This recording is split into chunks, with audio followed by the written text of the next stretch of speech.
LG엔솔만 봤을 때는 반등을 해야 되는 시점이죠. 솔직히 너무 많이 밀렸어요. 지금 사시는 분들이 뭐 올 연말에 좀 안 좋은 결과를 얻을 수 있을 가능성은 전 굉장히 낮다 보고 있습니다.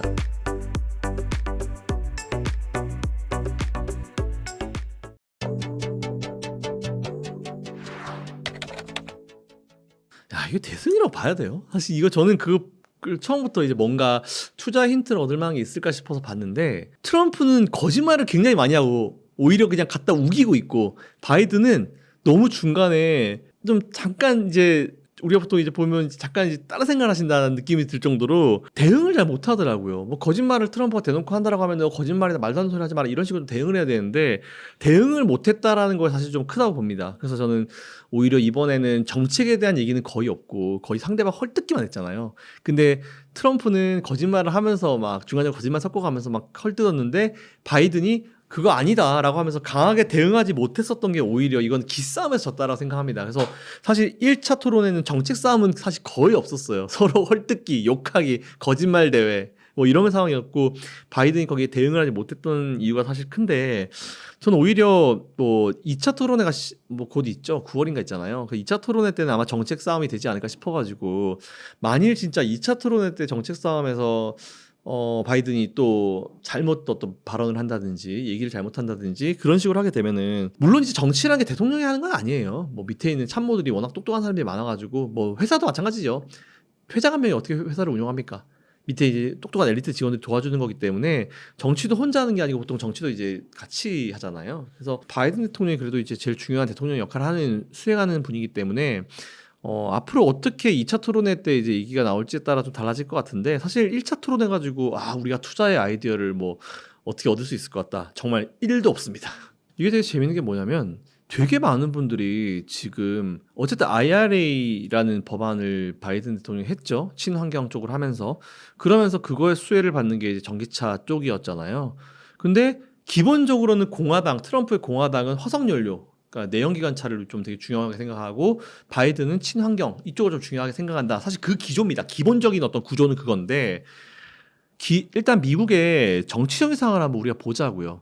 이게 정치적인 상황을 잘 모르시는 분들이 되게 좀 가끔가다 좀 다른 말씀을 하시는데, 미국은 이미 많은 대부분의 지역에서 공화당과 민주당 득세 지역이 수십 년 동안 정해져 있기 때문에 다 정해져 있어요. 근데 문제가 뭐냐면은, 그런 딱 정해진 지역 말고 왔다 갔다 하는 지역이 있거든요. 보통 이제 스윙 스테이트라는 표현을 씁니다. 그러니까 그네 같은 어떤 이제 도시다라고 하면서, 거기에 우리가 보통 러스트벨트 지역이라는 곳이 있어요. 이제 이제 벨트가 녹슬었다는 지역인데, 거기가 옛날에 되게 많은 자동차 공업지대, 뭐 디트로이트나 오하이오주 뭐 이런 쪽이 다 그건데, 이게 예전에는 이제 워낙 그쪽의 어떤 표심에 따라 가지고 대통령이 바뀌었습니다. 트럼프도 옛날에 자기가 거기서 이겨가지고 대통령이 된 거라기 때문에 러스트벨트 지역을 되게 중요하게 생각을 해요. 근데 러스트벨트 지역이 예전에 80년도 90년도부터 2010년도까지 공장들이 막 되게 많이 사라지면서 일자리가 42만 개가 사라졌어요.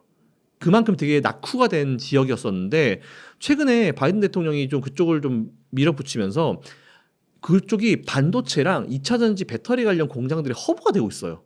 투자 되게 많이 늘었거든요. 그러면서 최근에 올해 1분기인가요? 미국의 50개 주 중에 가장 일자리가 많이 늘어난 주가 오하이오주예요. 그 얘기는 무슨 얘기냐면은, 바이든이 지금 뭐 토론회에서 그렇게 하고 있지만, 바이든이 시행했었던 IRA 정책에 따라서 오하이오주에 대해서 공장을 막 해외에서 가져오고, 이제 외국인 직접 투자도 막 가져오면서 거기가 그래도 살아나고 있다라는 얘기거든요. 그걸 거기 사는 국민들이 모를 리가 없어요. 분명히 이건 중요한 포인트입니다. 그래서 트럼프 본인이 옛날에 대통령 할 때의 전기차나 아니면 이 업종이랑 지금은 완전히 다릅니다. 엄청나게 성장을 했고, 그리고 여러분 이걸 아셔야 돼요. 트럼프 대통령은요, 기본적으로 연예인병이 되게 심합니다. 농담같이 들리지만 그분 실제로 그래요. 여러분이 왜 WWE 레슬링 되게 좋아하시죠? 그분이 빈스 맥만 회장이랑 되게 친해요. 그래서 실제로 그런 쇼에 나가가지고 빈스 맥만 머리를 다 밀어버릴 정도로 쇼맨십이 굉장히 뛰어난 사람이거든요. 그래서 주인공병도 좀 있습니다. 그래서 예전에 어떤 이슈가 있었냐면은, 힐러리랑 둘이서 이제 경선을 할 때 힐러리는 금리를 인하를 해야 된다라고 얘기했고, 트럼프는 절대 하면 안 된다라고 얘기해서, 저는 오히려 친시장인 트럼프가 왜 저러지? 라는 생각을 했는데, 나중에 알고 보니까 대통령 되자마자 제일 처음 뭐 했냐면 금리 인하부터 했거든요. 그러니까 모든 정책, 좋은 정책, 미국을 위한 좋은 정책, 국민들한테 표를 얻기 위한 좋은 정책은 그냥 내가 다 해야 돼. 이런 생각을 기본적으로 깔고 있는 분이에요. 그러니까 IRA도 만일 이걸 했었으면 트럼프 본인이 했었으면은 했었을 겁니다. 근데 이번에 바이든이 그거를 자극하기 위해서 그런 건지 모르겠지만 토론회에서 삼성전자 얘기했잖아요. 우리가 삼성전자 같은 그런 해외 기업들을 유치해서 공장을 짓고 있다 이런 얘기를 했잖아요. 근데 트럼프는 속으로 저거 내가 해야 되는데 라는 생각을 되게 많이 했을 거예요. 기본적으로 그런 생각을 우리가 가지고 보는 게 좀 좋다라는 말씀 드리고 결과적으로 다시 돌아와가지고 그 러스트벨트 지역이라고 하는 오하이오주를 비롯한 그 러스트벨트 지역은 여전히 되게 신경을 많이 씁니다. 왜냐하면 트럼프 대통령도 트럼프도 전 대통령이 와가지고 거기서 이제 막 얘기를 하고 그리고 바이든도 와서 거기서 또 얘기를 하고 그 지역을 결국 잡아야지 대통령이 되기 때문에 그 지역의 어떤 민심에 반하는 행동을 할 수가 없어요. 절대로. 근데 지금 그 위치가 반도체나 전기차 배터리 공장 이런 것들이 들어가가지고 활성화되고 있는데 걷다 대고 죽일 거다. IRA를 엎을 거다. 이렇게 얘기한다? 저는 그거 되게 쇼라고 봐요. 그리고 앞에서도 제가 설명드렸지만 2025년도가 되면은 어차피 트럼프 대통령 전 대통령이 지금 대통령 다시 된다 하더라도 내년 2025년부터 임기가 시작하잖아요. 2025년도가 되면은 전기차랑 내연기관차에 들어가는 비용 자체, 배터리 가격이 떨어지면서 그 비용 자체가 똑같아집니다. 그렇기 때문에 오히려 저는 트럼프는 IRA 해가지고 보조금을 줄이겠다라고 지금 엄포를 놓고 있잖아요. 근데 25년쯤 되면은 보조금 굳이 안 줘도 내연기관차와 전기차에 대한 어떤 이 가격 그 패러티가 똑같아지기 때문에 오히려 저는 그것도 되게 정치적인 쇼인 것 같다라고 좀 생각하는 게 맞아요. 되게 엄포는 많이 하지만 실제 팩트로 놓고 봤을 때는 아니라는 거죠. 굳이 딱히 그렇게 큰 영향 없는데 라고 좀 보는 게 맞다는 거죠. 그래서 오히려 저는 2차 전지 관련 기업들은 지금이 좋은 시점이라고 생각을 합니다. 왜냐하면 그리고 이게 한번 뭔가 딱 돌아설 만한 강력한 트리거가 필요한데 여전히 지금 많은 기업들은 실적에 대한 생각을 되게 많이 해요. 그래서 이제 테슬라가 최근에 좀 돌아왔기 때문에 테슬라가 좀 돌아왔으니까 한번 해볼 만하라고 하지만 또 잘 모르시는 분들은 ESS 때문에 오른 거지라고 하지만 그게 아닙니다. 인도량이 늘어서 올라간 거고 ESS도 물론 좋은 영향을 주긴 줬죠.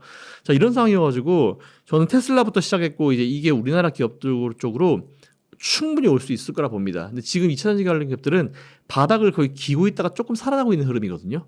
그래서 오히려 우리가 불과 몇 달 전에 제가 반도체를 2차 전지가 되게 핫할 때 2차 전지 좀 차익 실현하자고 하셔가지고 반도체를 매수하시라고 했을 때 되게 채팅창 분위기가 안 좋았어요.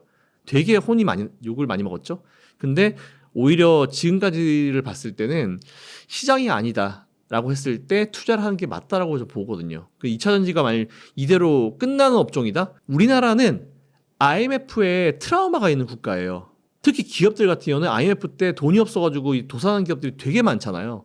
근데 그렇게 트라우마가 있는 그런 기업들이 제일 예민한 게 리스크 매니지먼트죠. 앞으로 시장이 진짜 안 좋아지고 침체가 오고 위기가 올 것 같고 2차 전지가 이제 끝이고 2차 전지는 이게 끝이야 한계야 라고 생각하면은 투자 더 안 합니다. 절대로 투자 안 해요. 근데 지금 투자 계속하고 있잖아요. 그 얘기가 무슨 얘기겠어요? 과연 2차 전지에 대한 미래를 좀 안 좋게 얘기하면서 가치가 없다라고 얘기하는 그 사람보다 대기업이 리스크 매니지먼트 차원에서 과연 떨어질까요? 절대로. 기업들의 그런 정보력과 리스크 매니지먼트는 상상을 초월합니다. 그렇기 때문에 오히려 저는 어려울 때 기업들이 이렇게 투자하는 게 답이라 봐요. 일례로 경기 침체 얘기가 되게 많이 나왔던 작년 같은 경우에 진짜 경기 침체가 전 안 온다라고 얘기하고 있었고 아마 거의 우리 웅달 책방 출연진 분들 중에서도 경기 침체 안 온다라고 대놓고 저처럼 세게 얘기한 분은 아마 없는 걸로 저도 알고 있어요. 근데 그때 제가 왜 없을 거라고 얘기를 했냐면은 워낙 소비가 괜찮았습니다.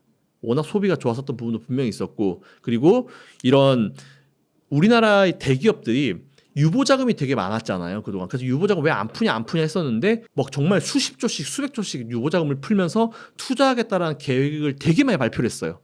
이것 자체가 경기가 앞으로 안 좋지는 않을 거다라고 하는 거죠. 그리고 그 자금 중에 꽤나 많은 부분을 전기차로 넣고 있다라고 하는 부분, 배터리로 넣고 있다 하는 부분, 사실 이거는 의미하는 바가 크다 봅니다. 그래서 되게 딴 거 생각할 필요 없고 그냥 정말 간단하게 그냥 정말 위험 관리나 위험에 대해서 정말 예민하게 생각하는 대기업들이 오히려 투자를 계속 이어간다라고 하는 거는 이쪽 업종에 우리가 투자 매력을 가지고 좀 공부를 계속 해야 된다라는 그런 의미로 받아들이시면 될 것 같아요. 확실히 현기차의 장점은 제가 예전에 어떤 언론 기사에서 현기차랑 현대기아차와 테슬라를 비교하는 기사가 많이 나오더라고요. 근데 이게 비교 대상이 안 돼요, 사실은.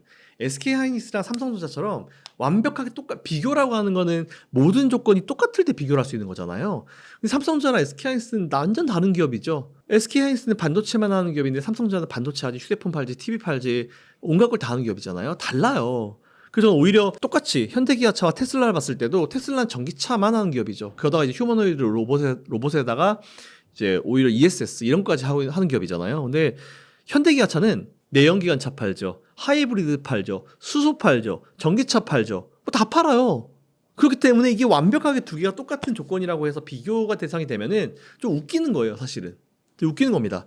그래서 오히려 저는 이건 진짜 기량을 얘기할 때 보통 축구 선수들도 이제 막 메시랑 호날두를 비교하지, 뭐 메시랑 뭐 스테판 커리 이렇게 비교하진 않잖아요. 다른 종목의 스타들을 비교하진 않잖아요. 그것처럼 어쨌든 이제 현대기아차와 테슬라는 이제 비교 대상은 좀 아닌 것 같다는 말씀드리고, 현기차가 최근에 미국에서 판매량 자체가 굉장히 늘어나고 있습니다. 좋아요. 이게 왜 좋냐면 근데 반사이익이죠.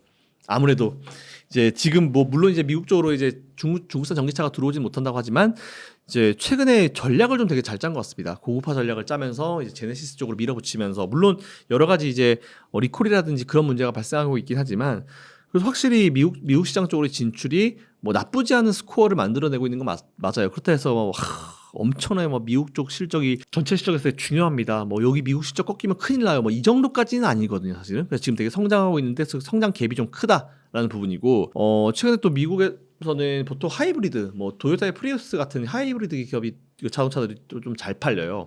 근데 현대차도 하이브리드에 또 강점을 가지고 있는 기업이잖아요. 그래서 오히려 저는 현기차에 대한 전반적인 어떤 투자 전략은 그대로 좀 이어가야 될 것 같다라는 그런 말씀을 드리고 있고, 그리고 판매는 여전히 잘 되고 있고 해외 쪽 진출도 잘 되고 있기 때문에 이제 또 최근에 보면 뭐 인도나 이런 데 진출도 생각하고 있어가지고 전반적인 해외 시장 진출 분위기는 이 전략은 잘 짜고 있는 것 같다. 이 정도 정리하면 될 것 같습니다. LG엔솔이요?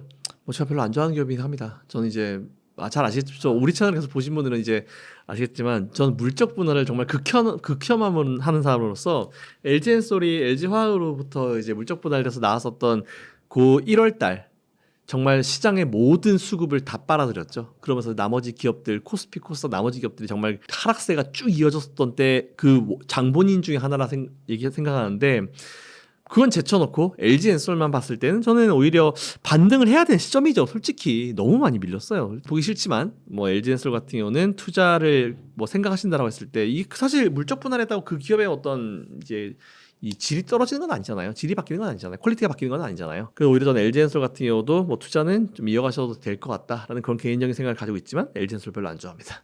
반등의 흐름, 일단 테슬라는 지금 뭔가 이제 이거예요.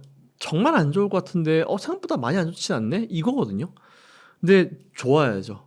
이제 테슬라도 이제 이 반도체 시장처럼 치킨 게임을 끝내고 다시 가격을 좀 올리면서 이제 인도량을 좀 증가시키면서 이제 오히려 또 그렇게 해야 될 필요가 좀 있다라고 보고 있어요. 그래서 위험 요소 같은 경우는 딱히 다른 건 없고, 오히려 2차전지 관련 테슬라든지 뭐든지 우리나라 기업이든지 간에 지금 수급이 제일 중요한 것 같아요. 수급이 좀 뒷받침돼주지 못하면은 주가가 좀 힘을 낼 수 없는 그런 상황이기 때문에 오히려 수급적인 측면을 좀 우리가 계속 좀 체크를 해나갈 필요가 있을 것 같다라는 그런 개인적인 생각을 가지고 있고, 2차전지는 이미 뭐 밀린 만큼 저는 많이 밀렸다 보고 있어가지고 지금 사시는 분들이 뭐 올 연말에 좀 안 좋은 결과를 얻을 수 있을 가능성은 저는 굉장히 낮다 보고 있습니다. 오히려 지금 상황에서 타이밍 굳이 안 재고 뭐 매수하시는 것도 나쁘지 않을 것 같아요, 저는.